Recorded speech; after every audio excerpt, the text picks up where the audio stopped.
Shalom, Bapak Ibu, saudara-saudariku yang Tuhan kasihi. Di tengah pekan pada hari ini kembali kita akan bersama-sama memuji dan memuliakan nama Tuhan.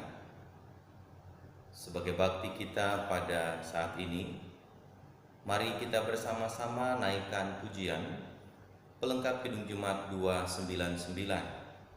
Kita akan nyanyikan lagu ini 3 kali berturut-turut mengawali bakti kita bersama di tengah pekan. Bersyukur, puji Tuhan, Ia sungguh baik, dan kata-kata seterusnya. Bersyukur, puji Tuhan, Ia sungguh baik. Bersyukur, puji Tuhan, haleluya. Bersyukur, puji Tuhan, Ia sungguh baik. Bersyukur, puji Tuhan, haleluya. Bersyukur, puji Tuhan, Ia sungguh baik. Bersyukur, puji Tuhan, haleluya. Mari Bapak Ibu Saudara kita berdoa. Bapa di sorga, kami mengucap syukur kepadamu, sebab di tengah pekan hari ini, Rabu 24 Maret 2021, kami masih memiliki kesempatan untuk bersama-sama dengan saudara-saudara kami yang ada di rumah, menaikkan bakti dengan penuh syukur dan sukacita bagi kebesaran dan kemuliaan nama Tuhan. Kami bersyukur jika di tengah pekan ini, bersama dengan keluarga kami masing-masing, kami akan bersama-sama membaktikan diri kami dalam puji dan sembah untuk kemuliaan nama Tuhan. Demikian pun juga ya Tuhan, di tengah-tengah bakti yang kami adakan, kami hanya memohon tuntunan dan penyertaan Tuhan, supaya apa yang kami lakukan pada saat ini berkenan dan menjadi persembahan kami untuk hormat dan kemuliaan nama Tuhan. Sesaat lagi kami bersama-sama akan mendengarkan kebenaran firman-Mu, maka kami memohon tuntunan dan penyertaan Tuhan, supaya apa yang kami dengar dan kami renungkan sungguh-sungguh dapat kami praktekkan dimanapun kami berada. Tuhan, kini berfirman-Lah kepada kami, karena kami siap untuk mendengarkan. Dalam nama Tuhan Yesus Kristus, kami berdoa dan kami mengucap syukur. Amin. Bapak Ibu, saudara-saudariku yang Tuhan kasihi, di tengah pekan ini kita kembali akan mendengarkan firman Tuhan sebagaimana dituliskan dalam Ibrani pasal yang ke-5, ayat yang ke-5 hingga ayatnya yang ke-10.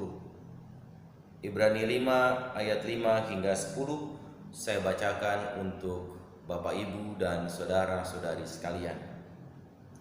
Demikian pula Kristus tidak memuliakan dirinya sendiri dengan menjadi imam besar, tetapi dimuliakan oleh Dia yang berfirman kepadanya, "Anakku, engkau telah kuperanakan pada hari ini." Sebagaimana firman-Nya dalam suatu nats lain, "Engkau adalah imam untuk selama-lamanya menurut peraturan Melkisedek." Dalam hidupnya sebagai manusia, Ia telah mempersembahkan doa dan permohonan dengan ratap tangis dan keluhan kepada Dia yang sanggup menyelamatkannya dari maut, dan karena kesalehannya Ia telah didengarkan. Dan sekalipun Ia adalah anak, Ia telah belajar menjadi taat dari apa yang telah dideritanya, dan sesudah Ia mencapai kesempurnaannya, Ia menjadi pokok keselamatan yang abadi bagi semua orang yang taat kepadanya. Dan Ia dipanggil menjadi imam besar oleh Allah menurut peraturan Melkisedek. Demikian Bapak Ibu, saudara-saudari yang Tuhan kasihi, firman Tuhan yang kita dengar bersama tengah pekan ini. Yang berbahagia adalah kita yang mendengarnya, memelihara serta melakukannya dalam hidup kita dari hari ke hari. Hosiana. Bapak Ibu dan saudara-saudara yang Tuhan kasihi, setiap jabatan dalam perjalanan hidup kita pasti punya nilai tersendiri. Bagi sebagian orang, jabatan tertentu bisa dianggap memiliki nilai prestisius yang luar biasa, sehingga dalam rangka mencapai dan mengejar impian untuk meraih jabatan itu, orang berusaha tampil maksimal, seseorang berusaha tampil totalitas demi mewujudkan harapan dan impiannya. Oleh karena jabatan tersebut punya nilai prestis yang tinggi, punya nilai kehormatan di tengah-tengah kehidupan masyarakat, bahkan mungkin di tengah-tengah keluarga. Sebuah jabatan yang punya nilai prestisius itu bisa jadi menjadi bagian yang diimpikan segenap anggota keluarga. Dalam kehidupan kita saat ini, sebuah jabatan bisa punya nilai prestisius seperti itu. Bagaimana jika kemudian dalam kehidupan umat Tuhan pada masanya? Sama Bapak Ibu dan saudara-saudara. Pada kehidupan umat Tuhan di eranya, di masanya pada waktu itu, jabatan imam besar itu punya nilai prestisius yang luar biasa, punya nilai kehormatan yang sangat luar biasa. Jabatan imam besar itu menjadi impian yang coba diwujudkan oleh segenap umat Tuhan, khususnya mereka yang berasal dari keturunan Lewi saat itu. Mengapa? Imam besar adalah jabatan yang satu-satunya di antara jabatan-jabatan lain, bahwa seseorang yang memiliki jabatan imam besar itu diperkenankan untuk masuk ruang Maha Kudus. Ia akan menjadi pengantara doa dan persembahan antara umat dengan Allah. Pada hari-hari raya perayaan tertentu, hari raya Yom Kippur, misalkan hari raya perdamaian, maka jabatan imam besar itu otomatis punya nilai prestisius yang luar biasa. Karena di hari raya perdamaian itu, Bapak Ibu dan saudara-saudara, di masa itu hanya mereka yang punya jabatan imam besar yang dapat masuk ke ruang Maha Kudus untuk kemudian menjadi pengantara persembahan-persembahan korban yang dibawa umat kepada Allah. Namun demikian Bapak Ibu dan saudara-saudara, tidak semua orang, tidak semua warga masyarakat Israel atau warga keturunan Israel yang bisa menduduki jabatan sebagai seorang imam besar. Kita tahu dalam kehidupan masyarakat Israel, Bapak Ibu dan saudara-saudara, yang dapat dan berhak menduduki jabatan imam adalah keturunan Lewi. Sehingga otomatis hanya keturunan Lewi sebenarnya yang bisa menduduki jabatan sebagai seorang imam atau seorang imam besar.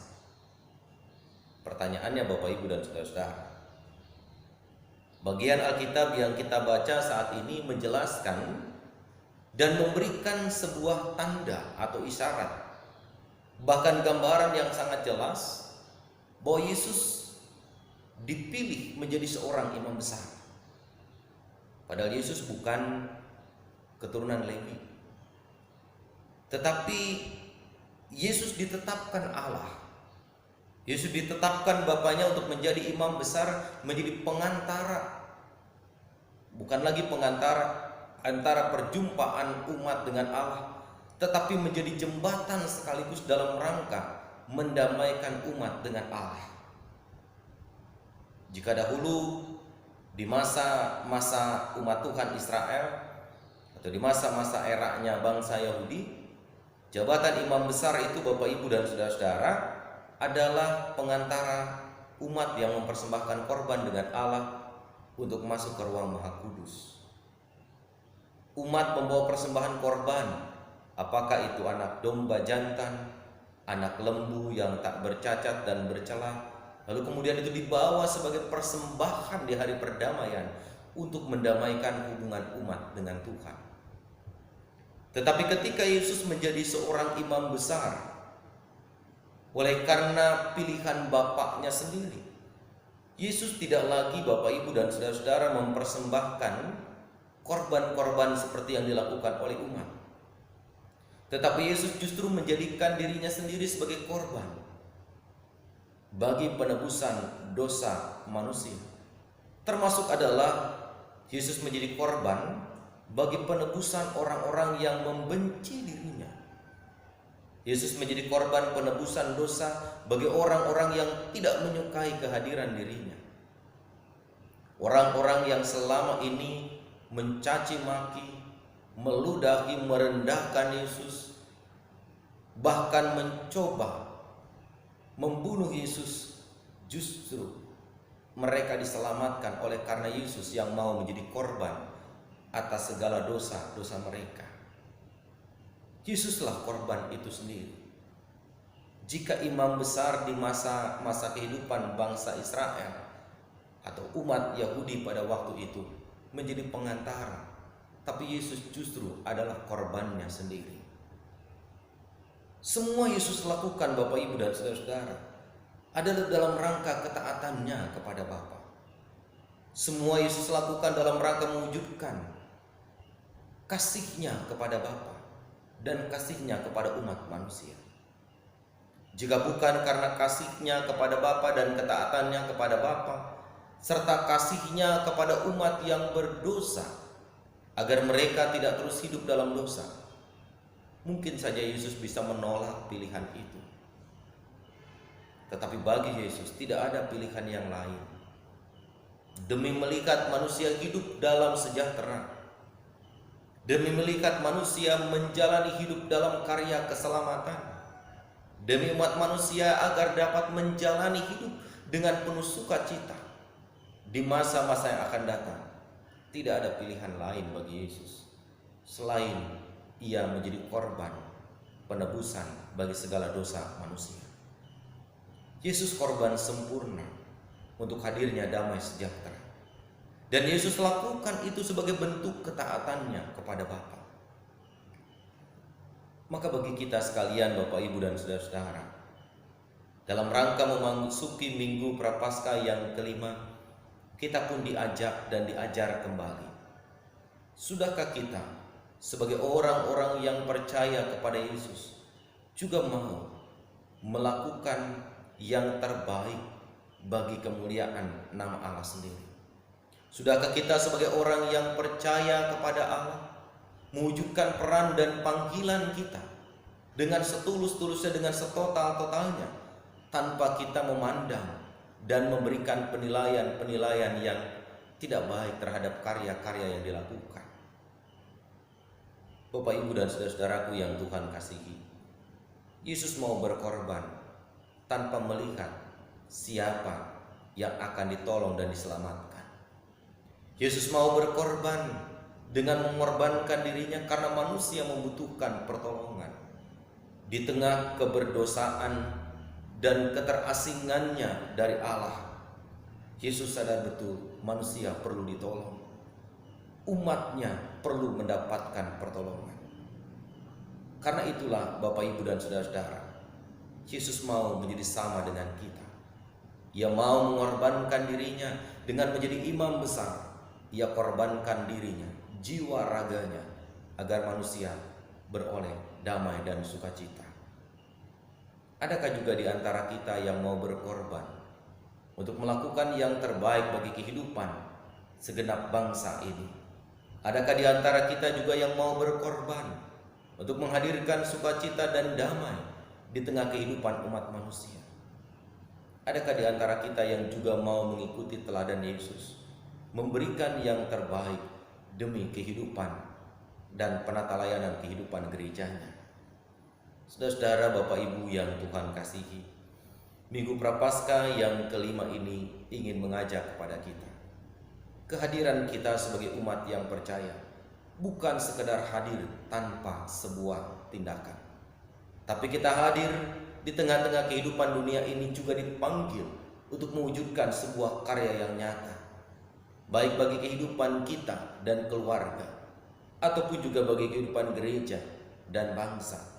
Kita dipanggil untuk melakukannya, sama seperti Kristus telah melakukannya untuk kita, agar kita memperoleh sukacita dan keselamatan.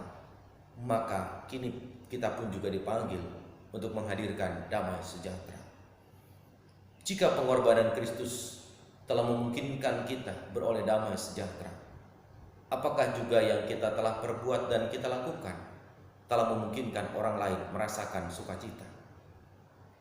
Mari kita ingat Bapak, Ibu, dan saudara-saudara, Yesus melakukannya bukan untuk sekelompok orang. Yesus melakukannya bukan untuk kaum keluarganya, tapi Yesus melakukannya untuk semua manusia yang mau mengasihi dan mencintai Dia. Kita pun juga sama. Ketika kita dipanggil untuk melakukan yang terbaik, menghadirkan damai sejahtera, menghadirkan shalom Allah di tengah-tengah kehidupan dunia ini, maka kita harus melakukannya untuk semua orang. Kita harus melakukannya untuk semua umat manusia yang membutuhkan pertolongan. Di tengah-tengah situasi dan keadaan seperti sekarang, Bapak, Ibu, dan saudara-saudara yang Tuhan kasihi, patut kita merefleksikan arti kehadiran diri dan hidup kita. Agar arti kehadiran diri dan hidup kita bukan hanya bermakna dan berguna bagi diri kita sendiri, tapi arti kehadiran diri dan hidup kita di tengah-tengah dunia bersama dengan umat lainnya adalah juga untuk menghadirkan sukacita bagi segenap insan. Sama seperti Kristus mengasihi setiap orang tanpa membedakannya, menyelamatkan setiap manusia tanpa melihat latar belakangnya. Demikian pula dengan kita, saudara-saudara.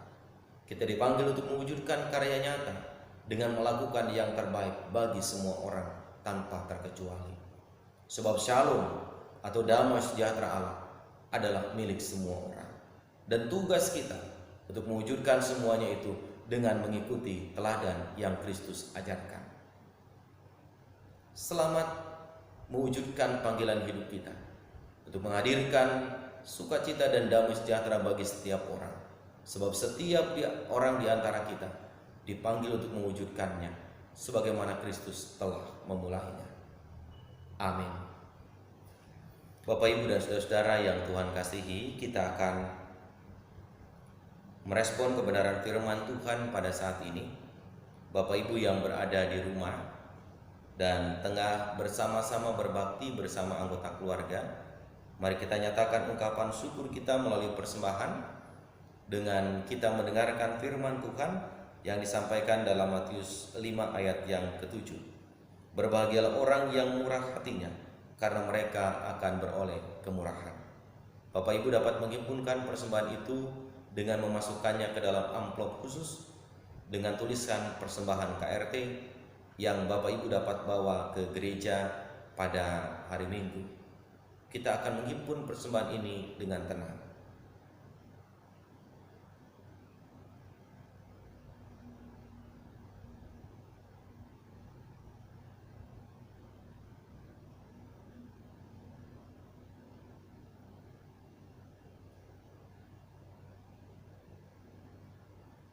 Bapak, Ibu yang Tuhan kasihi, mari kita berdoa. Tuhan, terima kasih untuk berkat-berkat yang Tuhan berikan. Kami telah menghimpun persembahan, dan apa yang kami himpun hanyalah sebagian kecil dari apa yang kami terima. Namun dengan rendah hati dan dengan sungguh-sungguh kami bawa untuk dapat dipergunakan dalam rangka mendukung pelayanan gereja Tuhan, khususnya jemaat Tuhan di sini. Berkati kami agar kami dapat menjadi saluran berkat bagi sesama. Tuhan, kami juga telah mendengar firman Tuhan. Apa yang kami dengar dan apa yang kami renungkan, kiranya itu semakin menguatkan kami bahwa Engkau sebagai imam besar telah rela mengorbankan jiwa dan raga agar kami beroleh damai sejahtera. Maka untuk itu pula di Minggu Prapaskah yang kelima ini, kami juga dipanggil untuk terus dapat memberikan yang terbaik, bukan hanya bagi diri kami dan keluarga, tetapi juga bagi segenap insan yang rindu akan pertolongan dan rindu akan damai sejahtera. Mampukan kami untuk mewujudkan semua itu seturut dan sesuai dengan kehendak-Mu. Bapa dalam surga, dalam kesempatan syafaat ini, kami mau berdoa untuk orang-orang yang kami kasihi dan kami cintai. Mereka yang tengah menanti proses perawatan dan pengobatan yang akan dijalani. Kami berdoa untuk Dr. Maman Sulanjana Kosim yang rencananya akan menjalani operasi katarak. Tuhan sertai dan berkati supaya upaya-upaya yang dilakukan dapat berlangsung dan berjalan dengan baik. Dokter Maman boleh kembali sehat dan kembali pulih seperti semula. Kami berdoa untuk Ibu Andriani Unlaru mau pulang, yang juga rencananya akan menjalani perawatan guna pemasangan ring demi kondisi kesehatannya. Kami hanya memohon kiranya Tuhan yang menolong, Tuhan juga yang memberkati, supaya apa yang direncanakan oleh para medis itu boleh berlangsung berjalan dengan lancar dan Ibu Ani dapat kembali sehat dan dapat kembali pulih seperti semula. Kami berdoa juga bagi Bapak Jeffrey Edward Likumahua yang rencananya di akhir bulan ini juga akan menjalani perawatan dan pengobatan sesuai dengan rencana yang telah ditetapkan. Berkatilah semua rencana itu Tuhan, agar rencana-rencana itu juga dapat berjalan baik, dapat berjalan dengan lancar. Kami percaya Engkau yang akan menolong saudara-saudari kami ini, baik Pak Jeffrey Edward Likumahua, Ibu Ani Unlaru mau pula, ataupun Dr. Maman Sulanjana Kosim. Kami menyerahkan mereka semua untuk kiranya Tuhan berikan kekuatan, berikan kesabaran ketika harus menjalani pengobatan ini. Demikian pula para medis yang akan bekerja memulihkan dan menolong saudara-saudara kami. Tuhan topang mereka supaya mereka juga dapat melakukan yang terbaik. Syukur kami panjatkan untuk anak kami Rizky Mual Hangoluan Sianturi yang telah menjalani operasi medis beberapa waktu yang lalu dan direncanakan di akhir bulan ini usai melakukan kontrol berikutnya. Yang akan kembali ke Purwakarta. Tuhan sertai dan berkati supaya rencana itu pun juga dapat berjalan lancar. Demikian pula saudara-saudara kami yang dalam pergumulan, kami berdoa memohon hikmat Tuhan. Biarlah mereka yang dalam pergumulan dikuatkan oleh Tuhan, ditopang oleh Tuhan, sehingga mereka dapat melanjutkan aktivitas mereka dalam sukacita. Bapa dalam surga, kami menyerahkan seluruh kehidupan kami, aktivitas, karya, dan pelayanan kami ke dalam tangan pengasihan-Mu. Mengakhiri syafaat kami pada pagi ini, maka bersama-sama kami juga memohon kiranya Tuhan sempurnakan doa kami dengan doa yang Kristus telah ajarkan kepada kami demikian. Bapa kami yang di sorga, dikuduskanlah nama-Mu, datanglah kerajaan-Mu, jadilah kehendak-Mu di bumi seperti di sorga. Berikanlah kami pada hari ini makanan kami yang secukupnya, dan ampunilah kami akan kesalahan kami, seperti kami juga mengampuni orang yang bersalah kepada kami. Dan janganlah membawa kami ke dalam pencobaan, tetapi lepaskanlah kami daripada yang jahat. Karena Engkau-lah yang mempunyai kerajaan dan kuasa dan kemuliaan sampai selama-lamanya. Amin. Bapak Ibu, Oma, Opa, saudara-saudariku yang Tuhan kasihi, kita akan menutup bakti kita pada saat ini, dan saya mengajak kita bersama-sama untuk memuji Tuhan dari pelengkap Kidung Jemaat 307. Pelengkap Kidung Jemaat 307 kita nyanyikan lagu ini sebagai nyanyian penutup 3 kali berturut-turut. Tuhanlah kekuatanku, dan seterusnya. Tuhanlah kekuatanku, Tuhanlah nyanyianku, Dialah keselamatanku. Jikalau Dia di pihakku, terhadap siapakah ku gentar. Tuhanlah kekuatanku, Tuhanlah nyanyianku, Dialah keselamatanku. Jikalau Dia di pihakku, terhadap siapakah ku gentar. Tuhanlah kekuatanku, Tuhanlah nyanyianku, Dialah keselamatanku. Jikalau Dia di pihakku, terhadap siapakah ku gentar. Mari Bapak Ibu Saudara, kita arahkan hati untuk menerima berkat dari Tuhan.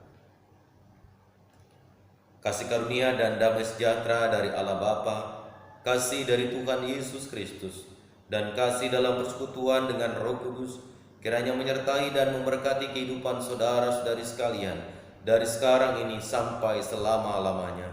Amin.